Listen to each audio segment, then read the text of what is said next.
Hi everyone, so let's look at this question here. This question is on vectors. It's a pretty interesting question. I think the first two part is actually quite straightforward, but the last part is what I'm more interested with. This question is asked by one of my students. This is taken from the year 2017 from the school MJC, paper 1, question 10. So let's just dive into this question here, right? So for the first two part, it's pretty basically a basic question which they're asking. You're given the P1, the equation of the plane in terms of in the parametric form, and you're asked to change this to a Cartesian equation. So you know that in order for you to change the Cartesian equation, the first thing you should do is try and change it to a scalar product form first. Then only you change to Cartesian equation, right? So in other words, the scalar product form, what you need is the normal of this plane. So n1, because now this tells you that this line, this is actually a point. So you look at this is a point.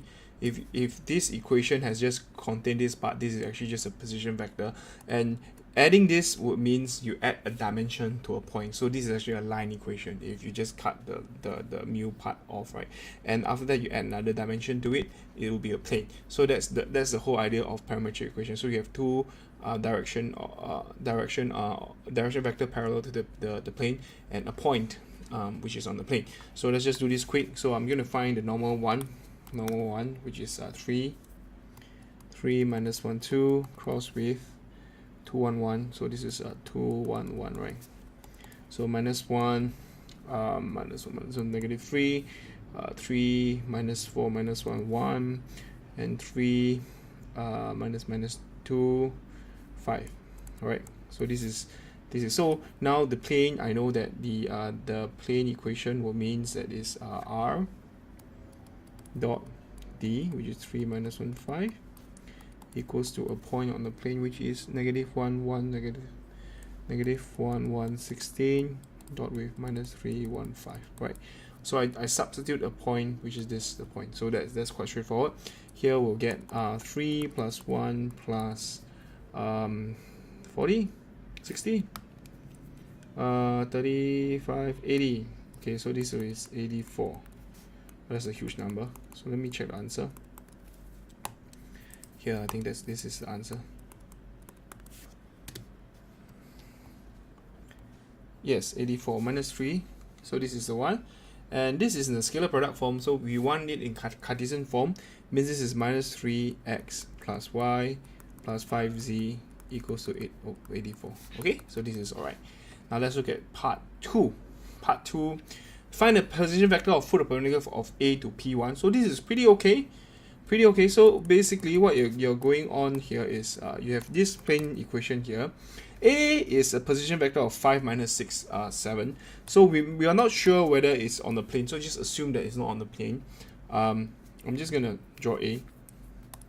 Alright, so likely it's not, because anyway, so this is 5 negative 6 7. So if it's on the plane, you get a distance of 0 anyway. The full perpendicular would be point A. So you are asked to find the position vector of full perpendicular A to P1. So this is P1 here, and I know that P1 has got direction vector, the normal vector of negative 3 1 5, right? And this on the other hand would means that this question here, this is the full perpendicular. Is that what you want to find?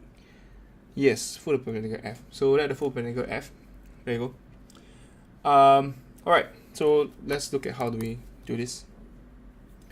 This plane equation would be r dot negative 3 1 5 equals to 84. Okay.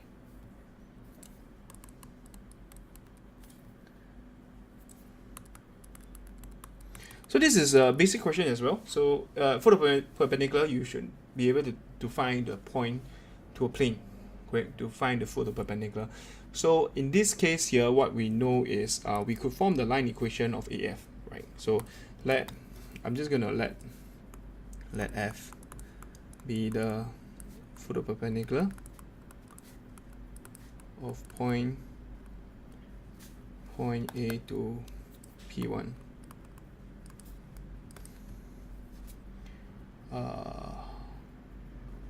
To P1, right? from point A to P1.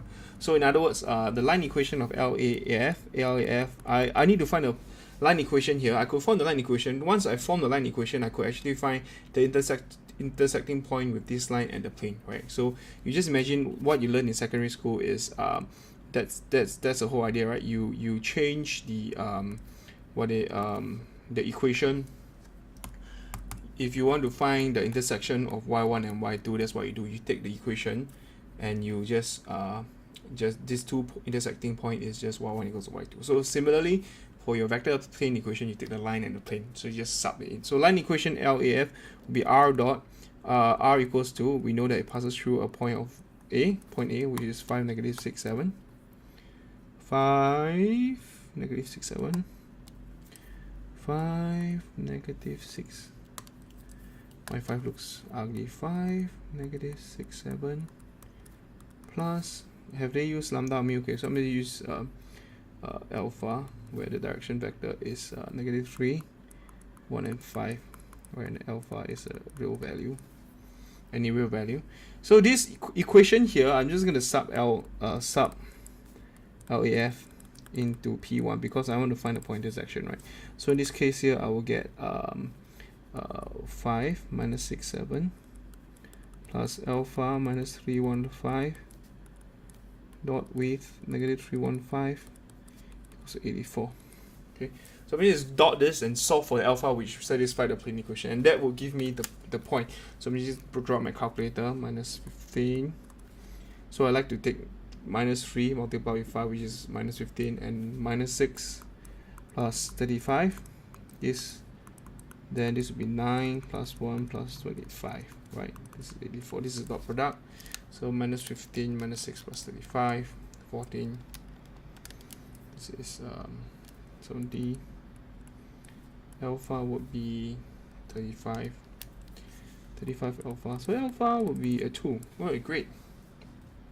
So OF would then be substitute back into the line equation here. So this alpha 2 will satisfy the plane equation. So I'm just going to sub it in. So which is 5 minus 6, 7 plus 2 minus 3, 1, 5. Here will give me a 5 plus minus 6, which is 2. Sorry, no, 5 plus minus 6 is negative 1. Negative 1. This is minus 4, and that will be 17. Right. So this is a foot of perpendicular. Is that what they want? So they want the position vector. Okay, great. So minus 1 minus, okay, great. I got the answer there. Okay. So what I'm interested is actually the last part. All right. So we have got plane 1. Now P2 has this equation. So now you're introduced to P2. And the plane P3 is obtained by reflecting P2 over P1 by considering the relationship of A and P2, or otherwise find the Cartesian equation of P3. Okay, so you have got P2 now. So let's try and visualize this. All right, so I would try and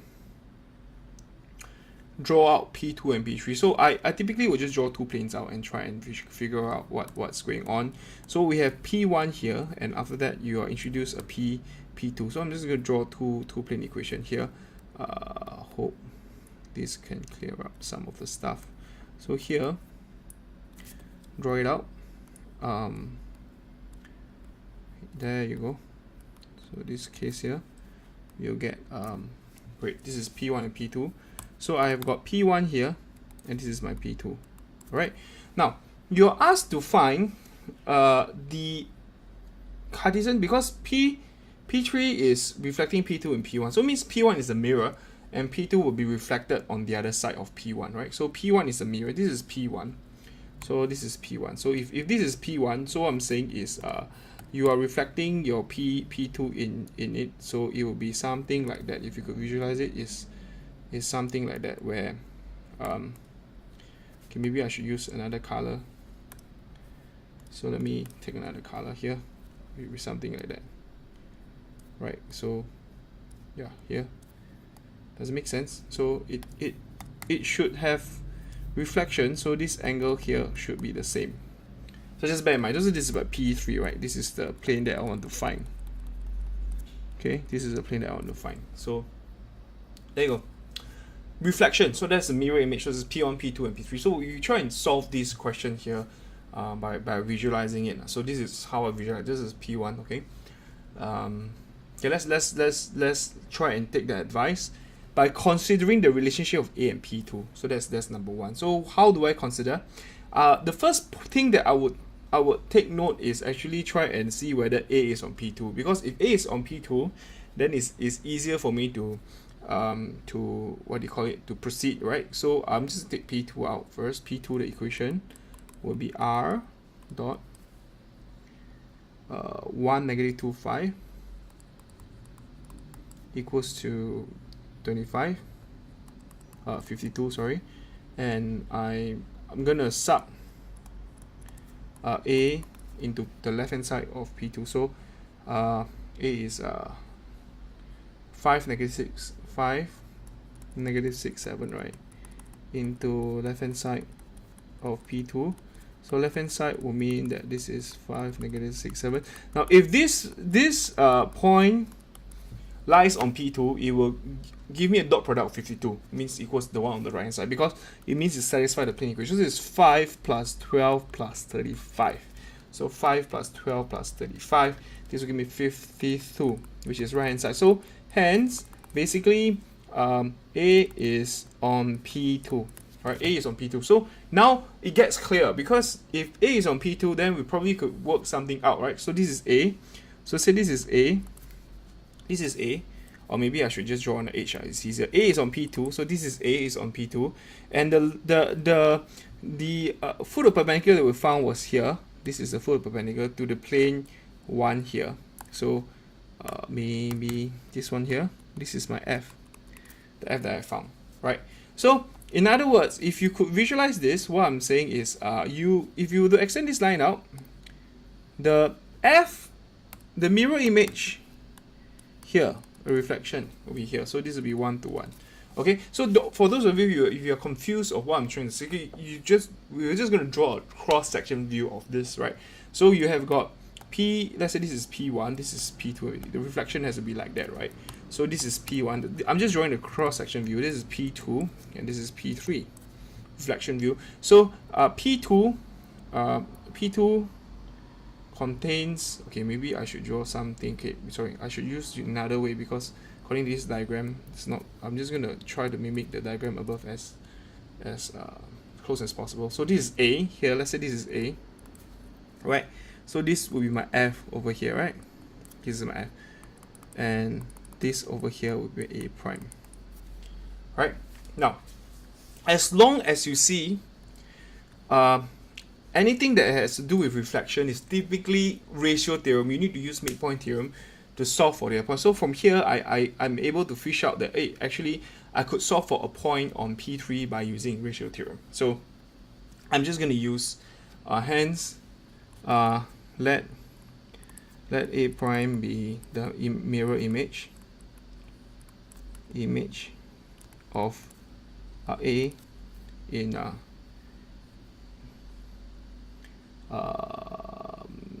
about P1, right? About P1.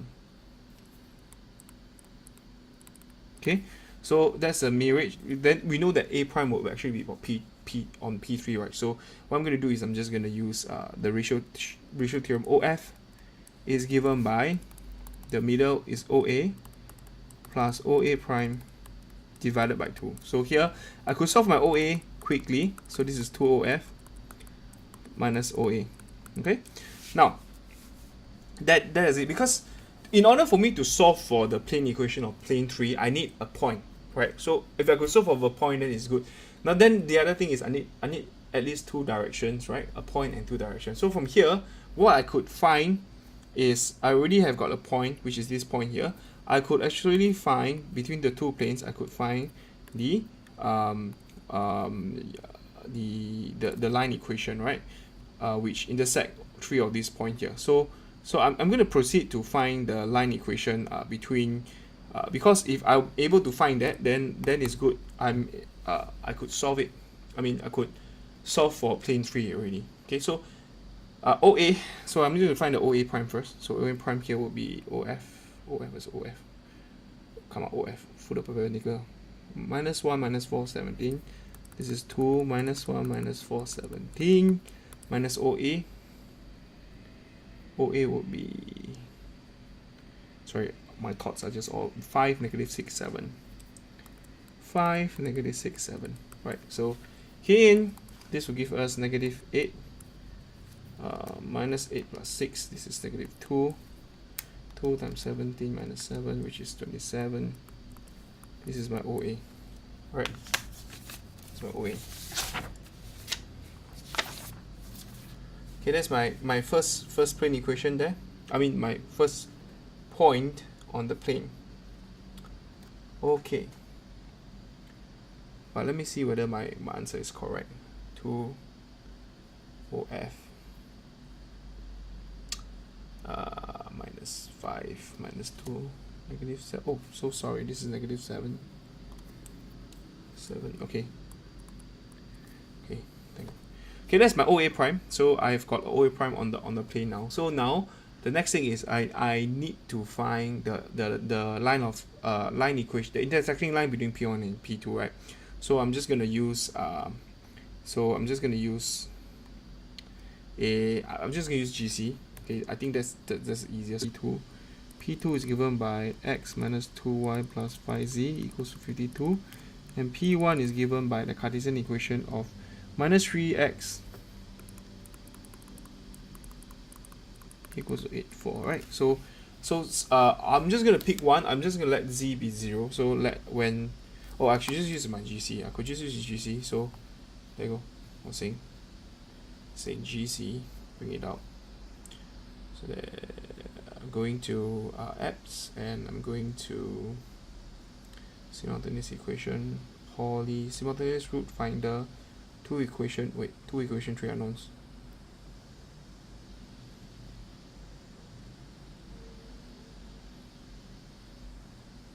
This will be the system that I'm looking at. Minus 3, 1, 5, 84, negative 3, 1, 5, and 84. The next one will be 1, negative 2, 5, 22. 1, negative 2, 5, and 52. So this will be, there you go, minus 4, 4. So I'm going to write this out. Minus 4, 4. So from GC, line of intersection,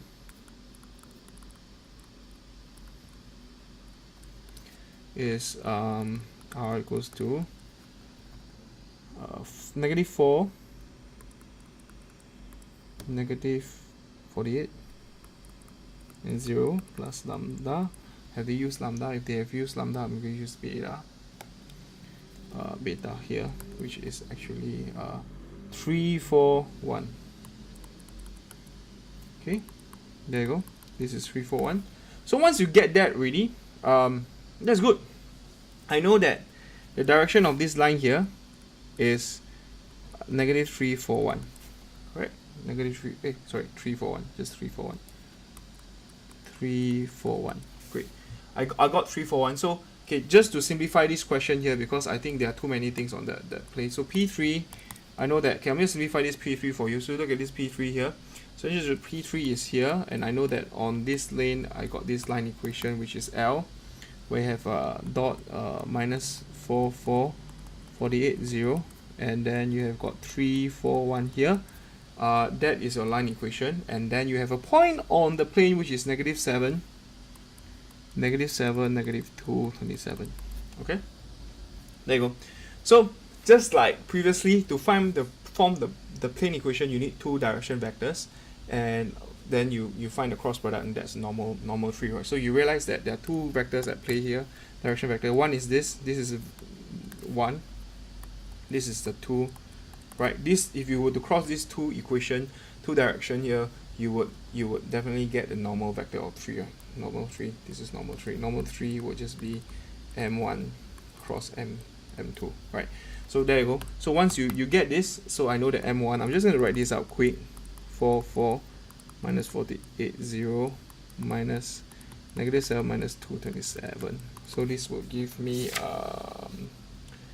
negative 4, negative 27, negative 37, and minus 46, and minus 27. M2 would be 341, so hence the normal for the third plane would be minus 37, minus 46, minus 27, cross with 3441. Okay, so once you cross this, let me just use the calculator to compute this. 37.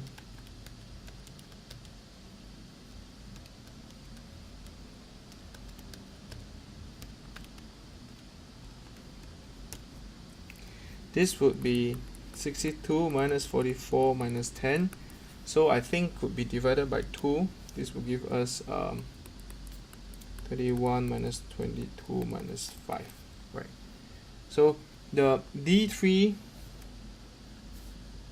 on the other hand will be the D3. So hence P3 will just be R dot with 31 minus 22 minus 5. And a point on the plane would be either this or this. So actually you could check your answer by substituting two values in. This is minus 7 minus, both of it should give you the same constant. If it doesn't, means something is wrong. So what I'm saying is you can sub this or this in, right? This or this. So I'm just going to sub both in and check whether my answer is correct. My normal is correct. So I'm just a sub.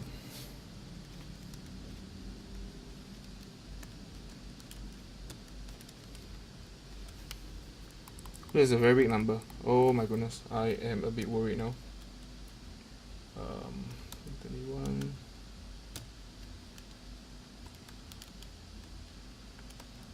Yeah, it seems like it. So I think hence, do you want Cartesian form? Okay, so Cartesian form would be 31x minus 22y plus minus 5z. Let's hope. All right, got answer. Great. Great. Okay. Oh, sorry, you can't see. Correct. So there you go. That's how you do this question here. So basically, anything to do with reflection, point of reflection, you just use ratio theorem. Just find the other side, and now that you need a plane, so you need a line equation and a point. So that's how you do this question. That's why this question is 6 marks, because there are too many parts to it, right? So yes, any question, comments, please feel free to write down in the comment section below. And if you want to learn more about my tuition or my lessons online or offline, please do visit my website at tinganmath.edu.sg. All right, thank you very much.